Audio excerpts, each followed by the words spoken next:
Di antara keempat hidrogen halogenida yang mempunyai titik didih yang paling tinggi itu adalah HF.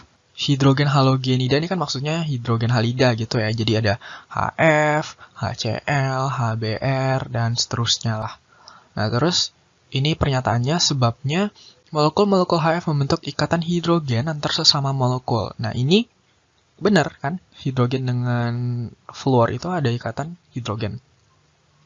Tapi yang ini benar nggak yang atas? Benar juga ya.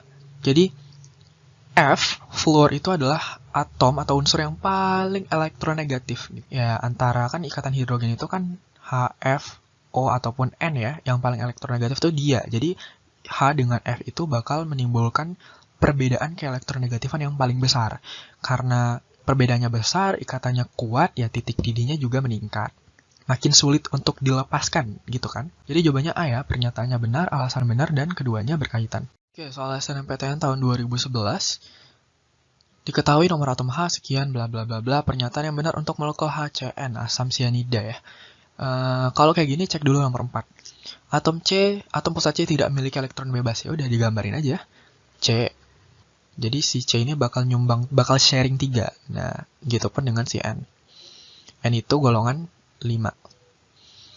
Ya, jadinya kayak gini nih, kalau disederhanakan H, C, rangkap 3, N. Ya kan? Ini 5, 6, ini oktet. Ini juga oktet.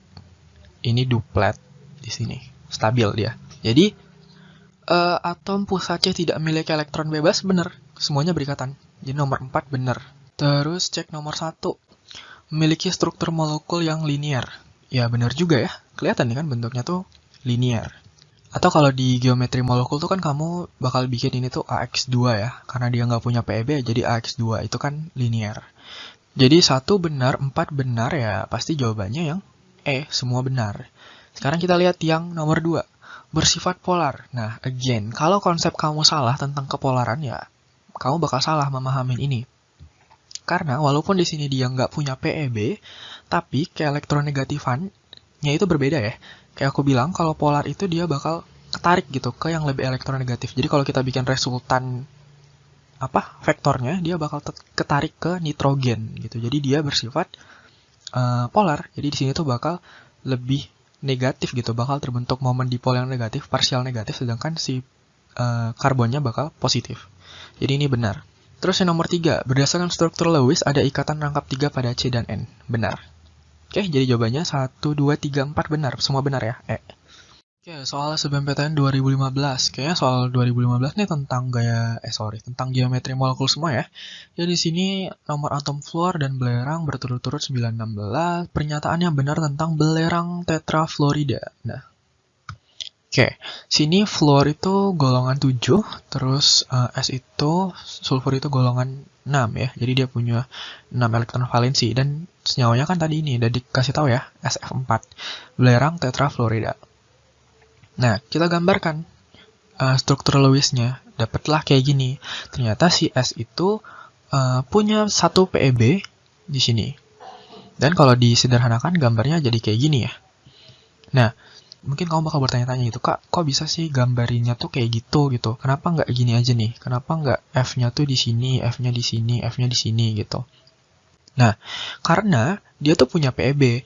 PEB itu kan pasangan elektron bebas negatif. Dia tuh bakal tolak-menolak nih sama elektron-elektron pada atom-atom fluorida di sini gitu. Makanya dia saling menjauh gitu ya. Jadi dia akan menekuk si F itu ke bawah gitu. Makanya bentuknya itu jadi kayak gini. Nah, sebenarnya kalau kamu lihat di sini kan, aku gambar di sini ya. Ya, kelihatan bentuknya itu kayak gini kan. Nah, ini bentuk apa? Ya, kalau bahasa Indonesianya ya jungkat-jungkit ya, seesaw. Gitu. Jadi, kalau kita cek nomor 4, bentuknya tetrahedral, salah. Karena bentuknya bukan tetrahedral. Jadi, yang ada opsi 4-nya salah, C salah, D salah, E salah. Oke, terus cek nomor 1.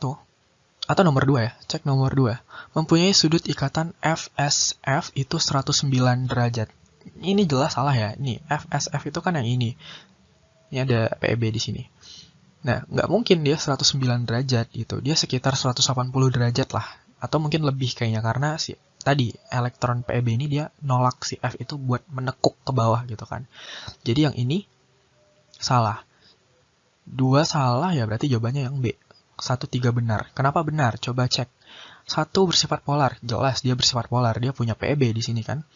Yang ketiga, memiliki sepasang elektron bebas pada atom S, juga benar. Ya, dia punya 1 PeB. Oke. Nah, untuk sudut ikatan, kamu sebenarnya cukup tahu atau cukup ngerti si domain utamanya. Kan kalau ini kan, kalau SF4 ini kalau aku jadiin kayak gini kan berarti AX4E gitu kan, dimana E itu adalah 1 PeB. Nah, AX4E ini adalah turunan dari AX5. Kamu hitungin tuh jumlah domainnya gitu ya. Ini kan 4 tambah 1 PeB ya, jadinya 5. Itu dia turunan dari AX5. AX5 itu yang mana? Yang ini. Nah, kalau kamu lihat di sini bentuknya si AX5, karena tadi 1 ikatannya itu hilang, yang ini hilang, nih, kamu bayangin nih, ini hilang, diganti sama PeB, diganti sama elektron. Ya, jelas dia bakal nolak ini ke sini kan. Jadi, sudutnya ya jelas sekitar 180 derajatan gitu ya. Sedangkan kalau misalnya dia benar-benar murni AX5, ya kamu lihat di sini sudutnya ada 90 derajat dan 120 derajat. Jadi sebenarnya kamu cukup apalin atau cukup tahu domain utamanya aja yang ini. Sisanya ya kamu tinggal kreativitas sendiri aja, diganti-ganti sama PeB. Oke, soal yang paling baru SBMPTN 2019, di sini pertanyaannya, atom pusat Br molekulnya BrF5, punya 6 domain. Terus 5 domainnya merupakan pasangan elektron ikatan, PeI, dan 1 domainnya itu PeB. Jadi bentuknya gimana? Ya, tinggal aja ya, AX, tadi ikatannya 5, terus punya 1 PeB. AX5E1 sebenarnya, tapi nulisnya E aja. Again, kamu cukup tahu domain utamanya aja. AX5E ini kan turunan dari AX6, gitu kan. Tadi dia juga udah bilang nih, dari awal, dia punya 6 domain pasangan elektron. AX6 tuh yang mana? Yang ini, bentuknya itu oktahedral gitu ya. Sekarang kamu bayangin, 1 ikatannya itu diganti sama PeB. Nah, kalau di kimia, kita tuh biasa ganti yang posisi vertikal dulu. Ini. Jadi kamu bayangin nih, ini kamu ganti sama PeB. Bentuknya bakal jadi kayak apa? Ya, tentu. Gini kan, aduh aku nggak pandai gambar lagi. Ini atom pusatnya, ini misalnya si yang ijo-ijo itu ya. Ini ke bawah. Nah, ini kamu ganti sama PeB. Ya, sisanya bakal kayak gini bentuknya. Nah, kamu lihatnya berarti ke bawah gitu ya, limasnya ke bawah. Ya, piramida segi 4 gitu. Kelihatan kan? Kelihatan kan dari gambar ini, piramida segi 4 gitu. Jadi jawabannya yang A. Masih soal geometri molekul SBMPTN 2016, nyawa kovalen, udah dibilang nih kovalen, X2Y, terbentuk dari atom X dan Y, nomor atomnya 17 dan 8. Bentuk molekulnya apa?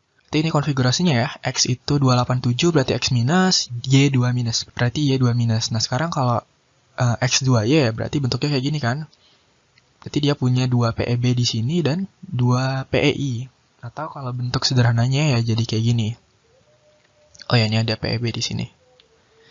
Gitu. Nah, kelihatan sih bentuknya kayak gini gitu, bengkok ataupun bentuk V kalau di sini jawabannya ya. C. Nah, atau again, aku bilang jangan dihafal. Aku nggak suka deh kalian ngafalin yang tabel-tabel itu, geometri molekul banyak-banyak gitu. Ini kan kalau ditulis kan berarti gini ya, AX2 E2 gitu. Ini merupakan turunan dari domain utamanya itu AX4. AX4 itu adalah tetrahedral. Jadi kalian tuh cukup tahu domain utamanya aja yang ini. Nah, sekarang kamu bayangin, nah tetrahedral itu sebenarnya dari semua sisi itu sama ya. Jadi dia nggak ada sumbu X, sumbu Y gitu.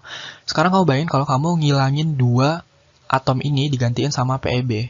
Ya sisanya kan yang ini gitu kan, bentuknya bengkok ataupun bentuk V gitu. Jadi jawabannya tetap C ya. Dan sudutnya harusnya itu lebih kecil dari 109,5. Kenapa? Karena ini kan udah diganti PeB nih. Dia bakal nekuk ini makin ke dalam gitu. Jadi sudutnya akan mengecil. SBMPTN 2019 kayak soal senyawa organik ya, tapi ternyata dia cuma nanya geometri. Geometri atom-atom di sekitar atom N yang mengikat 2 atom hidrogen. Nah, kamu cari tahu dulu yang mana yang ditanya. Di sini ada nitrogen, ini nitrogen, nitrogen, nitrogen, dan nitrogen. Tapi selain nitrogen yang ini, sisanya itu enggak mengikat dua atom hidrogen. Jadi jelas yang ditanya itu geometri yang di sini gitu. Nah, ya tinggal digambarin aja sih. Sini nitrogen itu kan golongan 5 ya. Nah, dia berikatan dengan 2 hidrogen dan 1 senyawa karbon di bawahnya ini. Dan aku nggak bakal gambarin lah. Berarti dia masih punya kelebihan 2 elektron atau 1 PeB. Nah, berarti gambar aku salah nih. Harusnya si hidrogennya ini bakal ketekuk ke bawah ya. Karena dia punya PeB kan, dia bakal nolak si hidrogennya ini ke bawah. Nah, kalau kamu nggak yakin, ini kalau kamu tulis kayak gini kan berarti ya, AX3 berikatan dengan 3 punya 1 PeB. Yang merupakan turunan dari domain utamanya itu AX4, tetrahedral. Nah, sekarang ini adalah bentuk tetrahedral. Kau bayangin satu ikatannya ini diganti sama PeB gitu. Ini aku hilangin, ganti sama PeB. Ya, sisanya ini kan, bentuknya apa nih? Ya, piramida segitiga gitu. Kelihatan kan nih piramida segitiganya? Ya udah, berarti jawabannya yang E. SBMPTN 2017 dikasih senyawa, pertanyaannya dalam molekul di atas orbital hibrida yang digunakan oleh atom C untuk berikatan dengan atom O. Waduh, ini hibridisasi ya, sebenarnya bab ini bakal diperdalam di kimia organik atau kimia karbon. Ini senyawanya juga senyawa organik kan, tapi it's okay, kita kerjain aja. Jadi karbon yang mana nih yang ditanya? Yang mengikat atom O, berarti yang di sini kan? Nah, untuk sekarang mungkin gini aja deh, kalau ikatannya tunggal pada senyawa karbon itu biasanya itu hibridisasinya itu adalah sp3. Kalau ikatannya double bond, rangkap 2 itu sp2, sedangkan kalau triple bond atau rangkap 3 itu adalah sp. Karena di sini dia rangkap 2 dengan O, ya udah jawabannya berarti yang B, sp2. Oke, 2 soal terakhir yang ini UMPTN 96 lama ya. Soal pernyataan, senyawa hidrogen klorida HCl tidak menghantarkan arus listrik. Benar atau salah? Salah ya, HCl itu kan asam kuat gitu. Dia bakal terion dalam air secara sempurna gitu. Menghasilkan H+ dengan Cl-.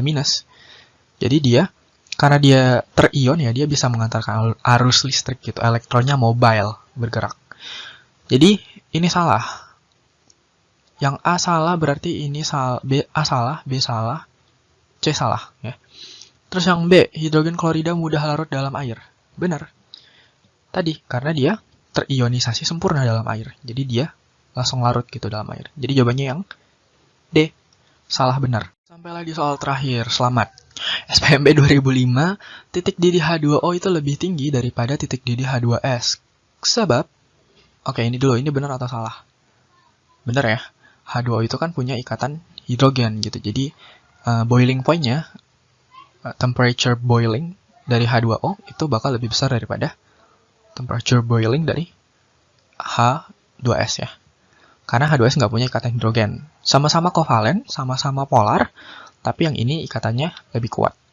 Terus, jadi ini benar ya. Nah, ini benar berarti D dan E salah gitu kan. Molekul H2O dapat membentuk ikatan hidrogen ya. Iya, itulah alasannya. Jadi, ini juga benar. Pernyataan benar, alasan benar, dan keduanya berkaitan. Jadi jawabannya yang